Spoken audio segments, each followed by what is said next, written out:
Tycoon Ndahiro uko yirataga kose, uko bamwiratagaho kose, uko yavugishaga abakobwa bose, uko yagaragaraga nk'ibogari, ubu ntakigaragara nk'ibogari kubera ko bamuhomye mu maso.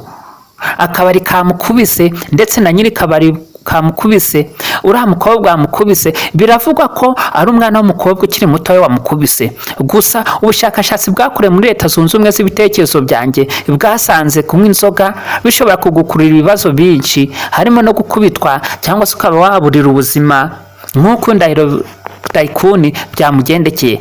Muti byagenze bite kugira ngo Ndahiro Tycoon abashwe kuba yakubitwa? Ese byatangiye bite? Ese yabanyoye inzoga ntiyishure? Ese yaba yatonganye? Ese naba bamugambaniye akaza kuba yakubitwa? Gusa ubushakashatsi twakomeje gushakira muri Leta Zunze Ubumwe z'ibitekerezo byanjye twasanze kwishira hejuru kwa Tycoon Ndahiro ariko gushobora kuba kwamukubitishije, kubera ko twagenze dusanga bashobora kuba bamwiyengeje nawe agashaka kubasubiza kanirwa kwihangana. Ubundi iyo bakwiyengeje nta mbaraga ufite ubigenza ute?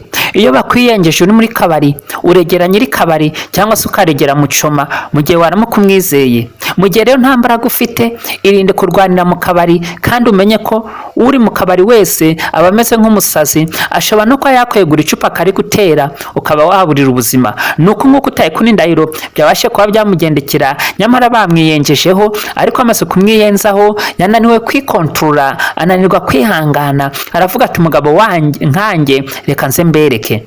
Nawe aratangira ararwana, bamukubita ingumi zo mu maso. Gusa umwana w'umukobwa amukubise nta kindi yaragamije kwari kumwihanisa kugira ngo atazongera kumenyera umwana w'umukobwa cyane cyane w'akabari. Akenshi na kenshi mukunze kuvuga ko abana b'abakobwa bo mu kabari bakunze kuba baciriritse kandi ko nta mbaraga bagira. Hanyuma se wakubise Tycoon Ndahiro byagenze bite? Ese hari uwamutije imbaraga? Nta wamutije imbaraga, usibye ko abakobwa nabo bifitemo imbaraga. Ntitukongere gusuzugura abakobwa cyangwa se igitsina gore kubera ko gishobora kugukubitira zero kandi cyo gusa ntwasha kurega. Gusa mukore subscribe, mukore like, share na comment. Bati n'ubundi ntiyumva, n'ubundi niko yumva. Umwana murizi ntakurwa urutozi, n'ubundi Imana iramuhannye, ubundi ntiyari kuzisazira, ubundi ntiyahora uku nguku ngo yibure kumugiraho ingaruka. Ese byagenze bite ko tuje dusanga abantu bavuga uku nguku? Ugasanga umuntu niyo yataka, niyo bamuhemukira, niyo bamugirira nabi, abantu baravuga bati ahwa iyaba cyapfaga. Ugasanga abantu bari kuvuga ngo iyaba cyapfaga, nyamara ubu ukagira ngo baragukunda kandi abantu basekana imbereka. Gusa uyu mwanya tugiye kuvuga kuri Tycoon Ndahiro. Tycoon Ndahiro ubu ngubu ari hehe? Tycoon Ndahiro ubu ari mu mazi abira, ubuzima ni nk'aho bwayoyotse. Nk'uko dukesha ikinyamakuru cya Kasuku kitubwira ko Tycoon Ndahiro atamerewe neza kandi ko abaganga baramutse barangaye ashobora kuba yakwitaba Imana. Bigenda bite kugira ngo umuntu nk'uyu nguyu abashe kwishimwa hejuru n'uwo bita Kasuku? Ubundi Kasuku ni muntu ki ku buryo yafashe umuntu akamwishima hejuru nta kabuza bishobora kurangira apfuye? Ese yapfishwa n'iki? Yapfishwa n'amagambo bari mu muvumo ya Kasuku, ibitutsi bikomeye bya Kasuku, kwishongora gukomeye kwa Gashuku, nibyo bishobora gutuma umuntu yapfa. Gusa reka nyaboneka tubasabe, nimba mutarakora subscribe, mukore subscribe kugira ngo video zose dushizeho mujye mubasha kuba mwazibona uko bwije nuko bukeye. Kandi nimba urakanze kunzogera turagushimiye, ubwo ujye ubona notification. Kandi nimutarakanda kunzogera, kanda kunzogera kugira ngo video zose dushizeho ujye washe kubona notification ako kanya.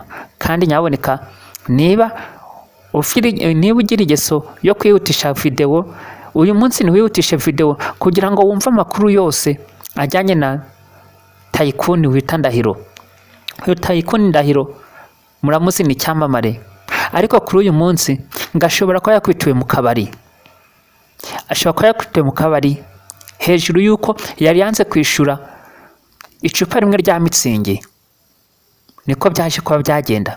Mu bushakashatsi bwakorewe muri Leta Zunze Ubumwe z'ibitekerezo byanjye zasanze nta kindi wakubitirwa uyu Tycoon Ndahiro usibye inzoga. Kubera iki inzoga zikubitisha umuntu kandi amafaranga ari ayawe? Kubera iki inzoga zikunze kwambura abagabo ubusa, zikambura abagore ubusa, kandi amafaranga aba ari ayabo, baba bavuye mu rugo, nta wundi muntu ubabwiye ngo nimuze tugende. Gusa inzoga si nziza, mureke inzoga, mureke ibisindisha, nyaboneka nimujye no kunywa inzoga mu icupa rimwe utaha ujye mu rugo, cyangwa se ugende urigura urinywere mu rugo. Gusa abagabo bamwe ntibabyumva nk'uko mbyumva, bavuga ko inzoga zo mu kabari ziryoha, ariko ziryoha bigenze bite? Nta nzoga yo mu kabari iryoha, nta n'iyo mu rugo iryoha, zose ziryoha kimwe. Ari iyo mu rugo iraryoha, ari n'iyo mu kabari iraryoha, ariko iryoha kurushaho ni iyihe? Iryoha kurushaho ni iyo mu rugo, kubera ko urayinywa, wamara kuyinywa ugahita wirambika, umugore wawe akagufumbata nimba umufite, cyangwa umugabo wawe akagufumbata nimba uyifite, cyangwa se bagahita baguha ibyo kurya igihe byabonetse. Ni ukubera iki Tycoon yakubitiwe mu kabari? Aka kabari yakubitiwemo n'ak'umufande witwa nde? Aza kuba yagaragara.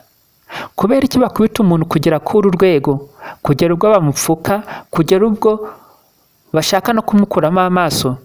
Ese aka kabari nta basekite kagiraga?